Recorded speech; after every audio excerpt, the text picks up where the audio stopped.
Hello doctor Zakir Naik. আমার নাম Harris. আমি আমেরিকার ফিনিক্স অ্যারিজোনা থেকে এসেছি। আমি একজন উদ্যোক্তা এবং মার্কেটিং ম্যানেজার। আমেরিকায় আমার দুজন বন্ধু আপনার ইউটিউব ভিডিও দেখে ধর্মান্তরিত হয়েছে। তাদের মধ্যে একজন খ্রিস্টান, একজন নাস্তিক। আমার এক বন্ধু আমাকে আপনার কিভাবে নাস্তিকের মোকাবেলা করবেন ডিভিডিটি দিয়েছিল, যা আমি দেখেছি, কিন্তু সেটা আমার প্রশ্নের উত্তর দেয়নি। আর আমি এই প্রশ্নটা অনেক মানুষকে জিজ্ঞেস করেছি, কিন্তু কোনো সন্তোষজনক উত্তর পাইনি। অনেক বুদ্ধিমান মানুষকে, আমি ইউটিউবে যত স্কলারকে দেখেছি, আমার মতে আপনি সবচেয়ে যৌক্তিক, লজিক্যাল, সহজে বোঝা যায় এমন ধরনের স্কলার যাকে আমি আমার জীবনে দেখেছি। এবং এটা সত্যিই গুরুত্বপূর্ণ যে এই প্রশ্নের উত্তর দেওয়া হোক, কারণ আমি কখনো এই প্রশ্নের সন্তোষজনক উত্তর পাইনি। আমার প্রশ্নটা একটা কয়েনের দুই পিঠের মতো। এর প্রথম দিকটা হলো এই, আর প্রশ্নটা হলো আমি নাস্তিক আর অজ্ঞেয়বাদীর মাঝামাঝি কোথাও আছি। আমি নিশ্চিত নই কোথায়। ঈশ্বর এই পুরো মহাবিশ্ব সৃষ্টি করেছেন, আর কোরআন অনেক কথা বলে যে কিভাবে এটা বানাতে কতদিন লেগেছে, আর পাহাড় এবং এটা সেটা, এবং জীবন একটা পরীক্ষা হতে যাচ্ছে, আর কত কি। আমার প্রশ্ন হলো, ঈশ্বর এই পুরো মহাবিশ্ব সৃষ্টি করার সিদ্ধান্ত নেওয়ার অনেক আগে, তিনি মানুষ রাখার সিদ্ধান্ত নেওয়ার আগে, তিনি নবী মোহাম্মদ সাল্লাল্লাহু আলাইহি ওয়াসাল্লামকে পাঠানোর সিদ্ধান্ত নেওয়ার আগে, বা আদম আর হাওয়াকে, তিনি এসব করার পরিকল্পনা করারও অনেক আগে তিনি এর শেষ ফলাফল জানতেন। তিনি জানেন শেষে তিনি নির্দিষ্ট কিছু মানুষের উপর হতাশ হবেন এবং তিনি তাদের জাহান্নামের আগুনে ছুঁড়ে ফেলবেন। তিনি জানেন তারা পূর্বে, তিনি জানেন তারা নির্যাতিত হবে এবং তখনই তারা অনুতপ্ত হবে যা তারা করেছে তার জন্য। তিনি পুরো মহাবিশ্ব সৃষ্টি করার অনেক আগে তিনি জানেন ফলাফল খারাপ হতে যাচ্ছে।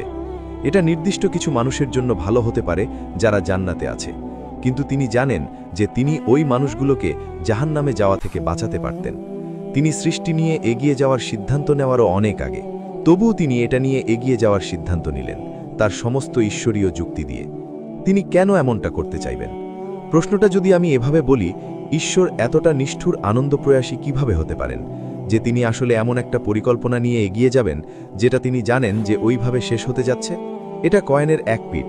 কয়েনের দ্বিতীয় পিঠ হলো, কোনো কারণে যদি আমি বিশ্বাস করি যে ঠিক আছে, ঈশ্বর সর্বশক্তিমান এবং তিনি বোঝেন সবকিছু মহান, ঈশ্বর মহান, কেন ঈশ্বর কোরআনে জোর দিচ্ছেন যে পাহাড়ের দিকে তাকাও, প্রোটন, ইলেকট্রন, এটা এবং সেটার দিকে তাকাও, সবকিছু এত সামঞ্জস্যপূর্ণ, আমি কত চমৎকার? কেন তিনি আমাদের বাধ্য করছেন তার সৃষ্টিকে চমৎকার হিসেবে দেখতে, যখন এটা ঈশ্বরের জন্য মামুলি ব্যাপার? মানে তাকে শুধু বলতে হয়েছে কুন, আর এটা হয়ে গেছে। তাহলে এটা কেন এত বড় ব্যাপার যদি ঈশ্বর এই পুরো মহাবিশ্ব বানিয়ে থাকেন যা এত চমৎকার? কারণ ঈশ্বরের জন্য এটা কিছুই না, তাই আমার আসলে তার সৃষ্টি দেখে অভিভূত হওয়া উচিত না। তিনি এর চেয়ে অনেক বেশি কিছু করতে পারেন। তাই আমি বুঝি না কেন তিনি চান যে তিনি যা করেছেন আমরা সেটাকে সম্মান করি, অথবা তিনি যা করেছেন সেটাকে চমৎকার হিসেবে দেখি। ভাই, খুব ভালো একটা প্রশ্ন করেছেন এবং খুব বুদ্ধিবৃত্তিক প্রশ্ন। এটা খুব ভালো প্রশ্ন, এবং তিনি ইউটিউবে কিছু আমার টেপ দেখেছেন, এমনকি নাস্তিকতার উপরও। আর এই প্রশ্নটা যেটা তাকে সমস্যায় ফেলছে, তিনি এর উত্তর পাননি। ভাই প্রশ্ন করলেন যে সর্বশক্তিমান ঈশ্বর সব কিছু জানেন। আসমান এবং জমিন সৃষ্টি করার আগে, মানুষ সৃষ্টি করার আগে, এমনকি যদি একজন মানুষও জাহান্নামে যায়, নরকে যায়, তিনি সেটা এড়াতে পারতেন। মানে তিনি হতাশ হওয়ায় এড়াতে পারতেন? অবশ্যই, আমি উত্তর দেব। ভাই বললেন এমনকি যদি একজন মানুষও জাহান্নামে যায়, এটা যেন এমন যে ঈশ্বর হতাশ হবেন। এখন আপনার প্রশ্নে আসি। আমি একটি স্কুল চালু করেছি, আর আপনি হয়তো শুনেছেন ইসলামিক ইন্টারন্যাশনাল স্কুলের কথা। যদি একজন শিক্ষক পরীক্ষা নেন, যদি তিনি ন্যায়পরায়ণ হন, যখন তিনি পরীক্ষা নিচ্ছেন, তিনি অঙ্কের প্রশ্নপত্রে লিখলেন 2+2 = কত? তার সামনের ছাত্রটি লিখল 5। তিনি খুব ভালোভাবেই ছাত্রটিকে বলতে পারেন 5কে বদলে 4 করো। এটা কি শিক্ষকের জন্য ন্যায়সঙ্গত হবে টেস্ট বা পরীক্ষার সময় এমন একজন ছাত্রকে সংশোধন করে দেওয়া যে ভুল উত্তর লিখছে? ঠিক, কিন্তু যদি তার কাছে একটা অপশন থাকে যে ছাত্রটির ওসব কিছুই করার দরকার নেই এবং তবুও। না, আমি আপনাকে একটা সহজ প্রশ্ন করছি। শিক্ষক প্রশ্নপত্র দিয়েছেন, জি, সব ছাত্রকে এ ব্যাপারে জানানো হয়েছে। ঠিক, ওই নির্দিষ্ট পরিস্থিতির জন্য আপনি সঠিক। ওই নির্দিষ্ট পরিস্থিতির জন্য শিক্ষক বলতে পারেন, প্রিয় ছাত্র, 5কে বদলে 4 করো। অন্য ছাত্ররা কি ভাববে? অন্যায়। সঠিক, কিন্তু ঈশ্বর একই সাথে ন্যায়সঙ্গত হতে পারেন। তিনি তৈরি করতে পারেন একটা সম্পূর্ণ ভিন্ন অবস্থা। তার ওই পরিস্থিতি নিয়ে এগিয়ে যাওয়ার দরকার নেই। তিনি কোনো পরিস্থিতির দ্বারা বাধ্য নন। ভাই বলছেন সর্বশক্তিমান ঈশ্বর এমন কিছু সৃষ্টি করতে পারেন যা নিখুঁত এবং ভুল করবে না, ঠিক? জি। সেটা ঈশ্বর আগেই করেছেন। তিনি ফেরেশতা সৃষ্টি করেছেন। না। ঈশ্বর ফেরেশতা সৃষ্টি করেছেন। ফেরেশতারা কখনো ঈশ্বরের কোনো আদেশের বিরুদ্ধে যায় না। কিন্তু মানুষ ফেরেশতার চেয়ে উত্তম সৃষ্টি। ফেরেশতাদের নিজস্ব কোনো ইচ্ছা শক্তি নেই। যদি আপনি আমার টেপ শুনে থাকেন, যদি না শুনে থাকেন, আমি আপনাকে এখন বলবো, জি। ফেরেশতারা সর্বশক্তিমান ঈশ্বরের সৃষ্টি, কিন্তু শ্রেষ্ঠ সৃষ্টি নয়। সর্বশক্তিমান ঈশ্বর মানুষকে সৃষ্টি করেছেন। মানুষের ইচ্ছা শক্তি আছে ঈশ্বরের বিরুদ্ধে যাওয়ার অথবা ঈশ্বরকে অনুসরণ করার। যদি আপনি মানুষ হওয়া বেছে নেন, যদি আপনি তার আদেশ অমান্য করেন, আপনি জাহান্নামে যাবেন। যদি আপনি তার আদেশ মানেন, আপনি ফেরেশতার চেয়ে শ্রেষ্ঠ, কারণ ফেরেশতার নিজস্ব কোনো ইচ্ছা শক্তি নেই। তাই সেই ঈশ্বরকে অনুসরণ করে এটা বিশাল কিছু না। মানুষ হলো সর্বশক্তিমান ঈশ্বরের উত্তম সৃষ্টি। সর্বশক্তিমান ঈশ্বর একটা ভিন্ন ইচ্ছা শক্তি দিয়েছেন। ওটা একটা ভিন্ন প্রশ্ন যে সর্বশক্তিমান ঈশ্বর জানেন, কারণ তার অদৃশ্য জ্ঞান আছে, তার ভবিষ্যতের জ্ঞান আছে। তিনি অনেক বেশি শ্রেষ্ঠ। তাই তিনি এমন একটা সৃষ্টি তৈরি করেছেন যার ভিন্ন ইচ্ছা শক্তি আছে। দোষটা মানুষের, ঈশ্বরের না। না, কিন্তু ঈশ্বর আমাদের ওই ত্রুটি দিয়েই সৃষ্টি করেছেন, আর তিনি জানেন তিনি সেটা এড়াতে পারতেন। ত্রুটি নয়, এটা ত্রুটি নয় ভাই, এটা ইচ্ছা শক্তি। কিন্তু কেন তিনি আমাদের স্বাধীন ইচ্ছা দিয়েছেন যখন তিনি জানেন তিনি শেষ পর্যন্ত এত মানুষকে জাহান্নামে দেবেন? তিনি কেন এমন কিছু করছেন যে একজন মানুষ, সেটা ভিন্ন একটা সৃষ্টি। যেমন আপনি কি এমন কিছু সৃষ্টি করতে চাইবেন যা নিজের মতো করে ভাবতে পারে, নাকি আপনি এমন কিছু সৃষ্টি করতে চাইবেন? কেন একজন এত দয়ালু হয়ে ভাই আমি সেটাই আপনাকে বলছি। আপনি যা চান, ঈশ্বর আগে ফেরেশতা সৃষ্টি করেছেন। আমি আপনাকে জিজ্ঞেস করছি, কোনটা বেশি উত্তম? একজন ফেরেশতা সর্বশক্তিমান ঈশ্বরকে অনুসরণ করছে, নাকি একজন মানুষ সর্বশক্তিমান ঈশ্বরকে অনুসরণ করছে? কোনটা উত্তম? আমার জন্য অবশ্যই, যদি আমি দ্বিতীয় সুযোগ পাই, আমি একজন ফেরেশতা হতে চাইব। আমি কেন জাহান্নামে যাওয়ার ঝুঁকি নেব? সঠিক। সেই জন্যই সর্বশক্তিমান ঈশ্বর সূরা আরাফ অধ্যায় নম্বর 7 আয়াত 172 বলেছেন, সর্বশক্তিমান ঈশ্বর আদমের ওরস থেকে সমস্ত মানুষকে বের করলেন এবং তাদের জিজ্ঞেস করলেন কি ঈশ্বর কি একজন? সবাই একমত হলো। সর্বশক্তিমান ঈশ্বর সূরা হাশর অধ্যায় নম্বর 50 আয়াত 21 বলেছেন, যদি সর্বশক্তিমান ঈশ্বর কোরআনকে পাহাড়ের উপর নাজিল করতেন, পাহাড় ধসে পড়ত। সর্বশক্তিমান ঈশ্বর সূরা আহজাব অধ্যায় নম্বর 33 আয়াত 72 বলেছেন, মানুষরাই ছিল বোকা যারা বলেছিল আমরা মানুষ হতে চাই। আপনি আর আমি বোকা ছিলাম। এখন আপনি পিছু হটতে পারবেন না। একবার যখন আপনি বললেন আপনি পরীক্ষায় বসতে চান, একবার যখন আপনি প্রশ্নপত্র পড়ে ফেলেছেন, কেউ আমাকে জিজ্ঞেস করেনি, তারা আদম আর হাওয়াকে জিজ্ঞেস করেছিল। না ভাই, কোরআন বলে প্রত্যেক মানুষকে জিজ্ঞেস করা হয়েছিল, আর তারপর এটা মুছে ফেলা হয়েছে। এই স্মৃতি মুছে ফেলা হয়েছে। যদি স্মৃতিটা থাকে তাহলে পরীক্ষাটা কোথায়? সর্বশক্তিমান ঈশ্বর কোরআনে বলেছেন, তুমি কি মানুষ হতে চাও? যদি তুমি মানুষ হও, তুমি ফেরেশতার চেয়ে শ্রেষ্ঠ হতে পারো অথবা নিকৃষ্ট হতে পারো। যদি তুমি মানুষ হতে না চাও, সাধারণভাবে পাশ করো। তর্কের খাতিরে ধরলেও এমনকি সেই ক্ষেত্রে। ভাই আমাকে শেষ করতে দিন, দয়া করে আমাকে শেষ করতে দিন। ঠিক আছে, আপনি প্রশ্ন করেছেন, যদি আপনি মাঝখানে কথা বলেন আমি কিভাবে উত্তর দেব? নিশ্চয়ই বলুন। তো সর্বশক্তিমান ঈশ্বর মানুষকে জিজ্ঞেস করেছিলেন এবং কোরআন বলে আমরা মানুষরা ছিলাম বোকা। আপনি আর আমি দুজনেই বোকা ছিলাম যারা এই পরীক্ষাটা বেছে নিয়েছিলাম। এখন একবার যখন আপনি পরীক্ষায় অবতীর্ণ হলেন, স্বাধীন ইচ্ছার পরেও যদি আপনি আদেশ মেনে চলেন, আপনি ফেরেশতার চেয়ে শ্রেষ্ঠ হবেন। যদি আপনি আল্লাহকে অমান্য করেন, আপনি ফেরেশতার চেয়ে নিকৃষ্ট হবেন। আমরা কৃতিত্বের সাথে পাশ করতে চেয়েছিলাম, আপনি আর আমি। আপনি বললেন আমি মনে করতে পারছি না। অবশ্যই আপনি মনে করতে পারবেন না, এমনকি আমিও মনে করতে পারছি না। কিন্তু কোরআনের উপর আমার বিশ্বাস আছে। বিচার দিবসে সর্বশক্তিমান ঈশ্বর বলছেন, একজন মানুষও আল্লাহর বিচারের বিরোধিতা করবে না। সেটা আমরা বিচার দিবসে জানতে পারবো। আমরা শুধু এটাই বলবো, দয়া করে আমাদের আরেকটা সুযোগ দিন। সর্বশক্তিমান ঈশ্বর বলবেন, অনেক দেরি হয়ে গেছে। কারণ যদি তিনি আপনাকে নতুন সুযোগ দিতে চান, তবে আমাকেও আবার পৃথিবীতে ফিরে আসতে হবে, আবার সবাইকে। সুতরাং যারা ব্যর্থ হয়েছে, তিনি শুধু ব্যর্থতা আনতে পারেন না। তাই কোরআন বলে, কেউ কখনো আল্লাহর বিচারের বিরোধিতা করবে না। তারা আল্লাহকে অনুরোধ করবে, আমাদের আরেকটা সুযোগ দিন। সর্বশক্তিমান ঈশ্বর বলবেন, অনেক দেরি হয়ে গেছে। সর্বশক্তিমান ঈশ্বর আমাদের এই দুনিয়াতেই সুযোগ দেন। আপনি ভুল করেন, আল্লাহ আপনাকে অনুতপ্ত হওয়ার সুযোগ দেন। আপনি তওবা করেন, আল্লাহ আপনাকে ক্ষমা করেন। আবারও আপনি ভুল করেন, সব একবার মারা গেলে ওটাই একমাত্র সুযোগ। তাই প্রথম প্রশ্নের ব্যাপারে বলতে গেলে ঈশ্বর কেন সৃষ্টি করলেন? কারণ এটা একটা উত্তম সৃষ্টি। জি, আপনি সহ যে কোনো যৌক্তিক মানুষকে এটা মানতেই হবে যে যার স্বাধীন ইচ্ছা আছে, সে তার চেয়ে উত্তম সৃষ্টি যার কোনো স্বাধীন ইচ্ছা নেই। শুধু আপনার প্রশ্ন আপনি মনে করতে পারছেন না, এটা পুরোপুরি ঠিক। যখন আপনি মারা যাবেন, যখন আপনাকে পুনরুত্থিত করা হবে, সেই সময় আপনার আর আমার দেখা হবে। তখন আপনি বলবেন আমার মনে পড়েছে, এমনকি এখন আমারও মনে নেই, কিন্তু কোরআনের উপর আমার বিশ্বাস আছে যে কোরআন ভুল হতে পারে না। কারণ বৈজ্ঞানিকভাবে যদি আপনি আমার লেকচার শুনে থাকেন, কোরআনের 80% 100%-এর সাথে মিলছে, 20% অস্পষ্ট, ঠিকও না ভুলও না। তাই আমার যুক্তি বলে যখন 80% 100% সঠিক এবং 20%-এর মধ্যে 0.1%ও ভুল নয়, তাই আমার যুক্তি বলে এই 20%ও সঠিক হবে। আমি একজন বৈজ্ঞানিক মানুষের মানুষ, আমি একজন যৌক্তিক মানুষ, তাই আমি কোরআনের এই বক্তব্যে বিশ্বাস করি যে আমরা বেছে নিয়েছিলাম। যদি আমরা বেছে না নিতাম, আপনি ঈশ্বরকে প্রশ্ন করতে পারতেন কেন আপনি আমাকে মানুষ বানালেন, তখন ঈশ্বর দোষী হতেন। কিন্তু ঈশ্বর কোরআনে বলেছেন, তিনি জিজ্ঞেস করেছিলেন, পাহাড়রা ভয় পেয়েছিল, বাকি সবকিছু ভয় পেয়েছিল, আমরা মানুষরা এটা বেছে নিয়েছিলাম। কিন্তু আপনার কি মনে আছে জিজ্ঞেস করা হয়েছিল? আমার মনে নেই ওই প্রশ্নটা জিজ্ঞেস করা হয়েছিল। ভাই, যদি আপনি আমার উত্তর শুনে থাকেন, এমনকি আমারও মনে নেই, কিন্তু যদি আপনার মনে থাকে তাহলে পরীক্ষাটা কোথায়? কল্পনা করেন যদি একজন শিক্ষক আপনাকে কিছু শেখান, শিক্ষক আপনাকে বই দেন পরীক্ষার জন্য, শিক্ষককে বইটা নিয়ে নিতে হবে। যদি শিক্ষক বলেন ঠিক আছে বই নিয়ে নাও, উত্তর দাও, পরীক্ষাটা কোথায়? ঠিক আছে, কিন্তু পরীক্ষা শেষ হওয়ার পরে আপনি কি বাড়ি গিয়ে পাঠ্য বইয়ে মিলিয়ে দেখতে পারবেন নাকি পারবেন না? পরীক্ষা শুরু হওয়ার আগেই ঈশ্বর তো শেষ ফলাফল জানেন। ভাই আমার কথা শোনেন, পরীক্ষা শেষ হওয়ার পরে আপনি কি বাড়ি গিয়ে পাঠ্য বইয়ে মিলিয়ে দেখতে পারবেন নাকি পারবেন না? অবশ্যই। কিন্তু পরীক্ষা চলাকালীন আপনি দেখতে পারবেন না। তো এখন পরীক্ষা চলছে ভাই, এটা শেষ হয়ে গেলে আপনি দেখতে পারবেন। যদি আপনি শিক্ষককে বলেন শিক্ষক আমি পাঠ্য বই দেখতে চাই, আমার মনে নেই, না, পরীক্ষা চলাকালীন আপনি পাঠ্য বই দেখতে পারবেন না, ওটাকে নকল করা বলে। তাই একবার পরীক্ষা শেষ হয়ে যাওয়ার পরে আপনার যদি মনে না থাকে, আপনি ঈশ্বরকে বলবেন এসব কি অযৌক্তিক ব্যাপার।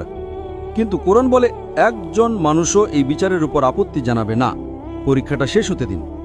তাই আজকে আমি একজন বৈজ্ঞানিক মানুষ হিসেবে, একজন যৌক্তিক মানুষ হিসেবে, আমার বিজ্ঞানের জ্ঞানের উপর ভিত্তি করে, আমার যুক্তির উপর ভিত্তি করে, আমি যখন অন্যান্য ধর্মগ্রন্থগুলো পড়ি আর যখন কোরআন পড়ি, আমি দেখি পৃথিবীর বুকে কোরআনই একমাত্র বই, একমাত্র ধর্মগ্রন্থ যা এই পরীক্ষায় পাশ করে। তাই আমি বৈজ্ঞানিক মানুষ হিসেবে, একজন যৌক্তিক মানুষ হিসেবে একমত যে ঠিক আছে, কোরআনের এই কথাটাও অবশ্যই সঠিক। আমার মনে নেই, এটাই তো পরীক্ষা। আমার যদি মনেই থাকে তাহলে পরীক্ষাটা কোথায়? তো এটা প্রশ্নের প্রথম অংশের উত্তর দেয়। প্রথম অংশ, যে ঈশ্বর নিষ্ঠুর ছিলেন। ঈশ্বর নিষ্ঠুর নন। উদাহরণস্বরূপ, আমি একটা মেডিকেল কলেজ শুরু করলাম, আমি চাই স্কুলের ছাত্ররা মেডিকেলে পড়ুক। স্কুলে যাওয়া কত শতাংশ ছাত্র মেডিকেল কলেজে ঢুকে? মোটামুটি ভাবে আপনি কি অনুমান করতে পারেন? সামান্য কিছু, নিশ্চিতভাবে 5%-এরও কম, হয়তো 1%-এরও কম। তো আপনি এমন একটা কলেজ বানালেন যেখানে শুধু 1% ঢুকতে পারে। ঠিক আছে, এটা নির্বাচিত কয়েকজনের জন্য। ঠিক একইভাবে ঈশ্বর স্বর্গ, জান্নাতুল ফেরদাউস বানিয়েছেন। সবাই জান্নাতুল ফেরদাউসে যেতে পারবে না। কেন নয়? কি বললেন? কেন নয়? সবাই কেন মেডিকেল কলেজে যেতে পারবে না? কারণ এটা মানুষের ক্ষমতার বিষয়। মানুষ যদি সবাইকে মেডিকেল কলেজে ঢোকাতে সক্ষম হতো, তারা ঢোকাতো। আমাদের এভাবেই তৈরি করা হয়েছে। তাই একইভাবে সবাই ডাক্তার হতে পারবে না, শুধুমাত্র যাদের ক্ষমতা আছে তারাই পারবে। একইভাবে সবাই জান্নাতুল ফেরদাউসে অর্থাৎ স্বর্গের উচ্চস্তরে যেতে পারবে না। আমাদের চেষ্টা করতে হবে। ঈশ্বর আপনাকে ক্ষমতা দিয়েছেন, আপনি যদি তার পথ নির্দেশ না মানেন আপনি পারবেন না। আপনি যদি তার পথ নির্দেশ মেনে চলেন তবে জান্নাতে যাওয়া খুব সহজ। যদি আপনি বুদ্ধিমান হন এটা খুব সহজ, যদি আপনি বুদ্ধিমান হন আর যদি আপনি নিজের প্রতি সৎ হন। তবে যদি আপনি নিজের প্রতি সৎ না হন, এমনকি একজন বুদ্ধিমান না এমন মানুষও জান্নাতে যেতে পারে। শুধু একটাই বিষয়, আপনাকে সৎ হতে হবে। ঈশ্বর তাকে অনুসরণ করার জন্য আপনাকে বিভিন্ন অপশন দিয়েছেন। কিছু মানুষ ভাবে তারা খুব স্মার্ট, আমি তাদের বলি তারা অতিরিক্ত স্মার্ট। যদি তারা স্মার্ট হতো তারা দেখতো যে এটা একদম স্ফটিকের মতো সাদা কালো অক্ষরে লেখা যে এটা ঈশ্বরের বাণী, আপনাকে এটা মানতে হবে।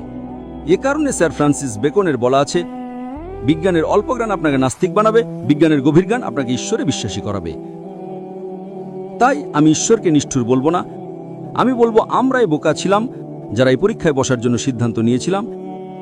ঈশ্বর নন, ঈশ্বর নিষ্ঠুর নন, আমরা বোকা। কোরআন একথাই বলে। শেষ দিবসে আপনি জানতে পারবেন, ইনশাআল্লাহ, আপনি আর আমি দুজনেই। ইনশাআল্লাহ আমি যদি জান্নাতে যাই, ইনশাআল্লাহ আমি আল্লাহর কাছে প্রার্থনা করব, আমি আল্লাহকে ধন্যবাদ দেব। জানেন আমি ভালো মানুষ ছিলাম, আমি মানুষ হওয়াকে বেছে নিয়েছিলাম। আর যদি আপনি ফেল করেন তবে আমরা নিজেদেরই অভিশাপ দেব।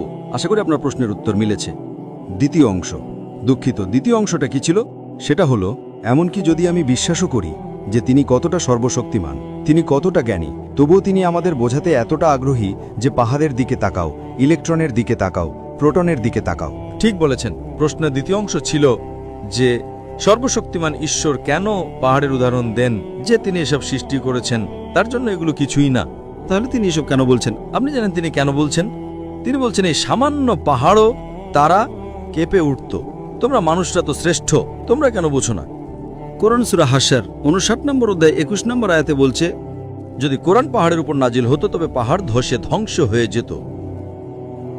কিন্তু আমরা মানুষের কাছে এটা কোনো ব্যাপারই না। এই উদাহরণটা দিয়ে বোঝানো হচ্ছে যে এই জিনিসগুলো যা এত শক্তিশালী পাহাড় ইত্যাদি যা তিনি সৃষ্টি করেছেন তা তাদের ইচ্ছা সমর্পণ করে দিত। তোমরা মানুষরা কেন করো না? তিনি একটা উদাহরণ দেওয়ার চেষ্টা করছেন যে আমরা বোকা। তিনি নিজেকে প্রশংসা করার চেষ্টা করছেন না। আর তিনি যখনই বলেন যখন তিনি বলেন আল্লাহু আকবার, ঈশ্বরই সর্বশ্রেষ্ঠ, আপনি কি মনে করেন এতে আল্লাহর কোনো পরিবর্তন হবে? না। আপনি হাজারবার আল্লাহু আকবার বলেন, তিনি এর চেয়ে বেশি মহান হতে পারেন না। তিনি ইতিমধ্যে সর্বশ্রেষ্ঠ। তিনি যে কারণে আমাদের তার প্রশংসা করতে বলেন, কারণ এটা আমাদের মানুষের মানসিকতা, আমাদের মানব প্রকৃতি, যে আমরা বিখ্যাত মানুষদের অনুসরণ করি। আমরা যাদের প্রশংসা করি তাদের অনুসরণ করি।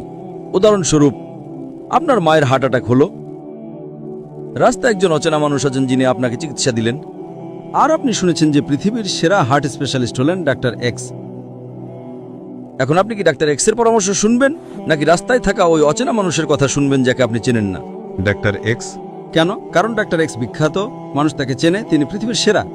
তাই আমাদের নামাজে, আমাদের জীবনে যে কারণে আমরা আল্লাহু আকবার বলি, আল্লাহ সর্বশ্রেষ্ঠ, আল্লাহ সবচেয়ে জ্ঞানী, আল্লাহ সবচেয়ে বুদ্ধিমান, কেন? আমরা যদি এটা বলি তাতে আল্লাহর কোনো লাভ হয় না, আমাদের লাভ হয় যে আমরা যদি তার প্রশংসা করি, আমরা তাকে অনুসরণ করব। আমরা যদি অনুসরণ করি, আমরা জান্নাতে যাব। আল্লাহর কাছে এতে কিছুই যায় আসে না।